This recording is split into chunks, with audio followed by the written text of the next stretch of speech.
It's April, yes, and a new moon in Aries, which is giving us another opportunity to work with our wounded healer Chiron energies.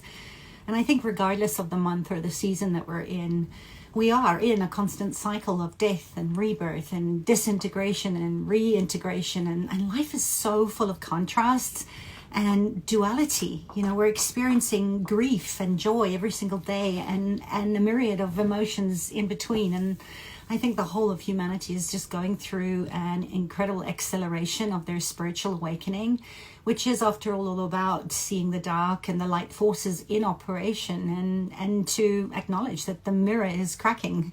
The king really has no clothes, and the chaos is what has naturally shaken us all up. And it's time, isn't it, for us to sort of acknowledge the trauma and the hurt and the shock and all the systems that are working overtime so that we can do this deep work of grief and anger and everything in between, and move through these processes toward the light, right? To come to choose something different. And I believe that we are, you know, as I said, if we're going to keep our sanity and live into our personal power and purpose, we have to build a more flexible nervous system in the face of just so much uncertainty. It's never going to go away. It's always been there. We grow and evolve in crisis, and that means we have to get curious to why we feel stuck or unfulfilled or angry, so that we can stop abandoning ourselves and tend to the grief and tend to the trauma, which is always hidden.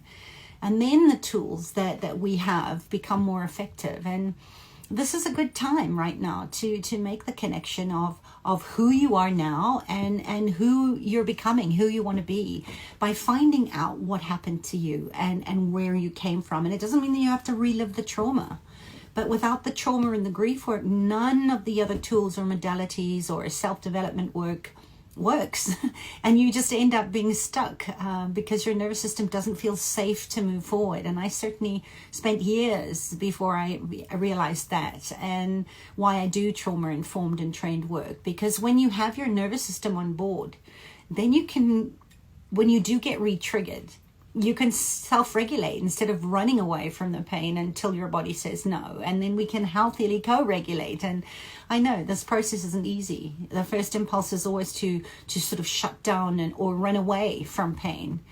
But we have to learn that if we stay with the wound long enough, if we really, really stay with it and hold it and love it, and we try to understand it, it's an incredible opportunity for growth. And isn't it interesting? I only found out today that there was a big thing with Will Smith and his wife and Chris Rock, and where he was triggered into sort of divisive Aries energy, so that he could really see where our own energy and wounds are crying for attention. I think that was the gift that he gave us. And this is such a great example of the planet Chiron. You know, this is the wounded healer work.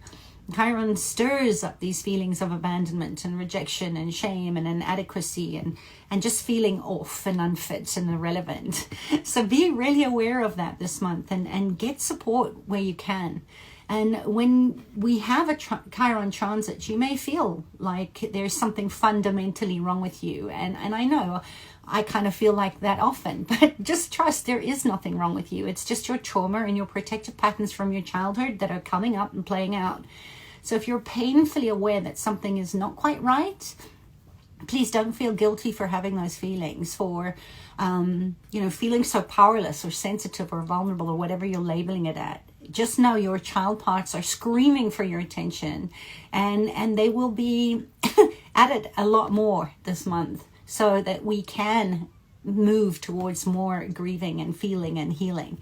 And if you're like me, you maybe spend a lot of time asking those sort of deep Chironic questions. Chiron is acute. And I'm definitely feeling the pain, the rise and the fall alongside you, because Chiron and Aries questions our very existence. So, it's the questions like, why are we here? Or do I even matter? Or does anyone even care? It's all the safety, connection, and belonging stuff. And Chiron's been working in Aries with us since 2018. And that's my dog squeaking her squeak. So, it's all about overcompensation and attention seeking. And we're seeing that, aren't we, on social media, to these existential questions that are affecting everybody and everyone crying for a touch. And Aries is that first planet of the zodiac, and the consciousness of I am. It's that identity. So it's not really surprising, is it, that there's so much trauma associated with these feelings of inferiority or inadequacy or guilt that are playing out in an attempt to overcome that feeling that I am not safe, and I am alone, and I don't matter, and my needs don't matter. So I really invite you to slow down for a bit and just join me in apprenticing with that sort of long, dark terrain that's going to be coming, right, in ritual and journey over the next couple of days, back to your I am presence, right, as the goal of the new moon. That's what it is. It's trying to point to what it is that is triggering us, so that it makes us feel the hurt and the wounded and the rejectedness, and can listen with it. And thank the person that's delivering it to you, or your own inner saboteur voices, for showing you your true value and potential. Then you can be true to your Aries nature, and you can take that aligned action, and you can have the confidence and stay in integrity, right? So be mindful of where your child parts are lashing out to hurt someone else, or more than likely hurt yourself, and that'll be the sabotaging. So slow down when you become overwhelmed, so that you can really become aware of the thinking patterns and that have these sort of us in default mode that are very unconscious, and let go of your unrealistic expectations and attachments and judgments to what the pain means. Just do your best to listen from a deeper, kinder, more compassionate space. And I love the line from The Velveteen Rabbit. It's one of my favorite books, and it goes something like that: once you are real, that you can't become unreal again, that it lasts always. So I will write this down at the bottom of wherever you're looking at this on, but some of the shuttles that you could use to journal on the new moon in Aries is to ask yourself, is it not true that, or I feel so hurt when, or when I'm triggered it reminds me of a time when. So it's a story. And then ask yourself, am I trying to be right? What is it I'm trying to prove here? Or you could ask, can I see any common patterns here? There's always a pattern. And the big one, what are you overcompensating for? What are you trying to prove? And look at what's really going on. Ask yourself, who am I being right now? How old is that part? And what does that wound tell you about your purpose and who you are becoming? So I send you much blessings and strength as we hold ourselves in this sort of fire with Chiron, and remember that we're grieving, what is no more, and that we're also playing our own important roles together and apart in how we rebuild our world. So, perhaps there is no answer to who am I. We are everything and nothing. And in that spirit of Ubuntu, it's always been I exist because we exist as a collective. So perhaps this is the time that we find ourselves living in an invitation, to really be there, to dare to choose that higher self, right, within that illusionary self in our own lives and in our perceptions of other people too. And perhaps it's time for something real, right? Because you can't unknow what you know, and you can't unsee what you see.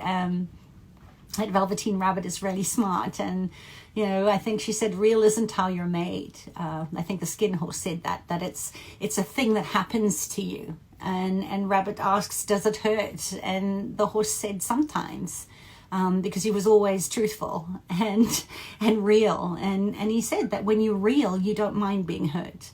And I love that, that's what we're built for, and that it doesn't all happen at once. This is a journey of returning to our true nature, to returning to trust, and you become, but it takes time, right? It happens over time. And that's why a lot of the time people who break very easily, who have sharp edges, who have to be very carefully kept and trading on eggshells and things like that because of the trauma is that beautiful place where, you know, I think Rabbit says your eyes drop out and your hair falls down and your joints become loose and shabby, but it doesn't matter at all, because when you're real, you can't be ugly except to people who don't understand you. And I think that's knowing that you're enough. So I know you're enough. I thank you for being in my world. I really see how incredibly brave you are for doing this work, and I honor you on the journey. It's just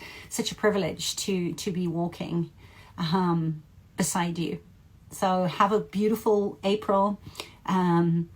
Enjoy the brutality of Chiron and the wound, and just keep reminding yourself when you look in the mirror for the universe to help you to work with the wounds, and to, you know, rub salt in that open wound and embrace it and have gratitude for that. There isn't always a lesson in grief. Terrible things happen all the time, but it's our grief that remind us how to love and to keep an open heart. And I wouldn't want it any other way, as painful as it is. But I'm here. If you want support, you know where to find me. Have a beautiful weekend. Blessings on this very, very strong, potent, masculine, Aryan energy. And let me know in the comments or reply to my love note for the week if you're on my newsletter, and let me know who you are and who you are becoming. I'd love to know.